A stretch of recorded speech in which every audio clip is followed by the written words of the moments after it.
Alongside Steelheads forward/defenseman Nicholas Canade. Nicholas, thank you for taking the time here today. Yeah, thanks, Cam. Well, you asked me when you came off a morning skate whether you wanted to do it right away or wait a little bit, but I wanted you to get your skates off so we're at the same eye level here. Yeah, I still think I'm a little bit taller than you, and I think the fans will attest to that one. So I'm not too sure about that, but we'll check the game notes on that one. But obviously, we mentioned forward/defenseman here tonight. You'll play forward. You've now played at that position 5 of your last 6 games, but you do have some comfortability level with that. Is that a word? I hope so. But just kind of tell us a little bit about your experiences in the past, going back and forth between forward and D.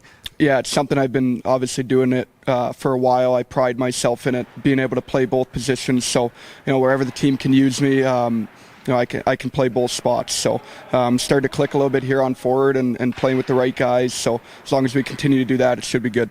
Yeah, tell the fans the backstory a little bit. Obviously, I know the story of when you switched, but give us a little insight here. Yeah, in junior, I was playing a little bit of defense when forwards were out of the lineup, so switched a little bit back and forth. I've been a forward all my life, but then I ended up going to Finland, playing in Europe as a defenseman, did an NHL camp as a defenseman, so kind of been all over, feel comfortable in both spots, and don't mind playing either spot. So. With that being said, do you have a preference, or it seems like wherever you need to go, you'll do it? Yeah, I feel like I can excel on both spots. So, wherever the team needs me, like I said, I'm comfortable with playing. Second year here with the Steelheads. Obviously, you guys are off to a tremendous start, 11-2 through your first 13 games. So, you look back to last season. What kind of similarities do you see right now that resemble last year's club? Yeah, I think we're just a team that pays attention to the details. We're a hard-working club, so obviously a lot of returning guys, which is a big help. The new guys fit into the program real well, and I think if we continue to go down this path, it's going to be another fantastic season, and I'm excited for it. You mentioned a lot of returners on this team. How easy was it for you to make the decision to come back this year? Yeah, absolutely. I love the city of Boise. I love being here. The group is fantastic. The organization is great. So, all those things play a big key part in why I wanted to come back, and I'm really happy I did. We mentioned an 11-2 record through the first 13 games. You guys are coming off a 3-game sweep against the Allen Americans, where you outscored them 16-5. What worked so well for you guys?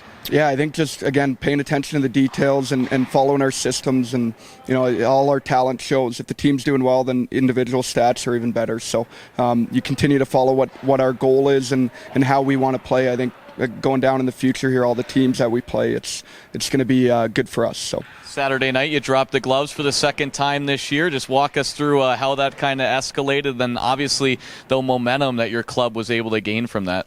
Yeah, a 3-1 hockey game, when you have the lead, it's not really the time to fight. But I thought I laid a clean hit and got challenged and, obviously chased after there. So decided to drop the gloves and thought I held my own pretty well. Fans were really engaged and really loved it. And, obviously the team went on to score a couple goals. So, your best moment is if you're fighting and your team scores some goals, it feels good. So you kind of took my question there a little bit, but you talk about the fans getting engaged after that. Obviously, the fans in Boise are very avid about the Steelheads, but they love seeing the gloves dropped. Obviously, we can edit that. We'll do absolutely. that. Maybe not. I don't know. I'll keep it in here. I'm a funny guy. But what's it like for you seeing that? And obviously, it probably gives you a pretty big adrenaline rush. Yeah, I like to say I'm not a fighter, but obviously I'm not afraid to step up to the challenge and protect a teammate or bring some energy to the crowd. So I tell a lot of people, but the Boise fans are really engaged in the game. They really know what's going on. Block shots, fights, and goals. Obviously, they get going. So when they're on their feet and have your back, it's pretty cool to see them get rowdy. You guys ride a 4-game winning streak into tonight's contest. You guys were very good on the road last year. You've gotten off to a strong start away from Boise this season. How do you carry the momentum from last week into not only here tonight but throughout the whole week? Yeah, I think just, obviously, like you said, following the momentum, taking what we did best last weekend and bringing it into this weekend, getting off to a great start and an early start, getting into the game. Obviously, travel legs are guys coming off the plane and things like that. But a couple practices now and got our legs getting into it. So as long as we come out, play hard, follow the details, and do what we got to do, it's going to be a good weekend for us. I'll leave it here with this one, and you kind of look like you're nervous because you don't know where this is going. In honor of preparation of Rapid City this week, I was watching National Treasure, City of Gold on a Monday night before flying out here, and I started doing some research on Mount Rushmore. Do you know anything about Mount Rushmore? Because I found out a little pretty fun tidbit.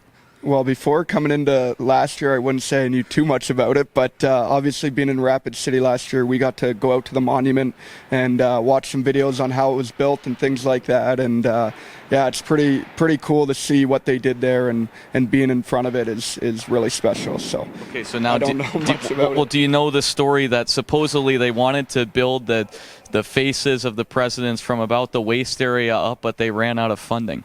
Really? Yes, I researched that. Wikipedia. Do you know how it was built? No, do you? Yeah, C4s and chisels. So guys hanging from the top of the mountain and blowing up explosives, and yeah, it's pretty crazy the way it was put together. So that's all I got for you. All right, there you have it. Nicholas Canade, thanks for the time here today, and best of luck tonight. Yeah, thanks, Cam. Appreciate it.